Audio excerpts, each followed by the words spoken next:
Dear friends, this week we read the portion of Metzora, the second portion that deals with leprosy.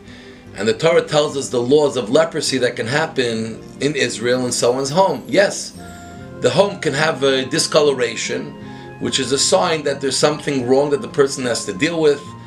And they go through a process of trying to figure out if it is leprosy, and then it has to be dealt with. Either the wall has to be broken, and the stones and any materials used carted away, and a new wall rebuilt. So in here we have a tremendous insight which I want to point out, and that is that when a person thinks that what they have on their stone of their wall is leprosy, so they call the Kohen. And what do they tell the Kohen? They see the color that the Torah talks about, red or green, and they tell the Kohen, Mr. Kohen, Rabbi Kohen, I believe I have a leprosy in my house. Even if they're a knowledgeable person and they know the laws and they know the symbols and they know it's leprosy, they say the word kinega, I think I may have leprosy. They never say the word I have leprosy. After the Kohen goes and verifies it, then the Kohen will say you have leprosy and this is what has to happen. Why would the person skirt around and not say, Kohen, I have leprosy?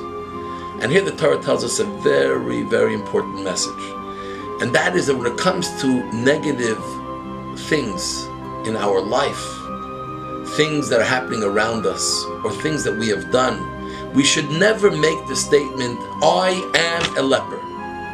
We should never do something which ultimately puts a label on ourselves that this is who I am this negative thing. Because the minute we do that, it's very hard to break out of it. It's very hard to become free of that negative thing we have identified ourselves with. So when we say kinega, I think I may have leprosy, there's an opening for getting out of it as well. And this is what we talk about pre-Passover. In Passover we talk about we were slaves in Egypt. When did the Jews merit to go free from Egypt? The day that they told themselves, we are not slaves. We are slaves now, but we are not slaves as people. We as people are free people. And we are going to work to be able to actually live freely as well. And this is so important for us, when we talk to our children, when we talk to those around us, especially when we talk to ourselves. Don't identify yourself with something negative.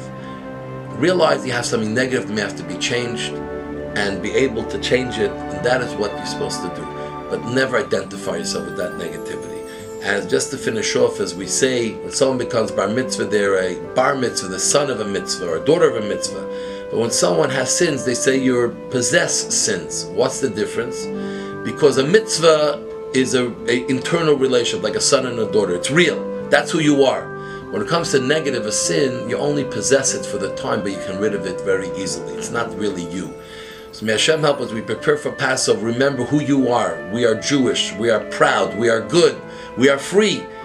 And then we can deal with all the negatives in our life and to do it very successfully. So I want to wish you a Shabbat Shalom. This Shabbat, the Shabbat HaGadol, the great Shabbat. Try to be in synagogue today to celebrate the beginning of the miracles of Passover. And candlelighting time in Montreal, 7/18. May God bless you all. Love you all. Shabbat Shalom.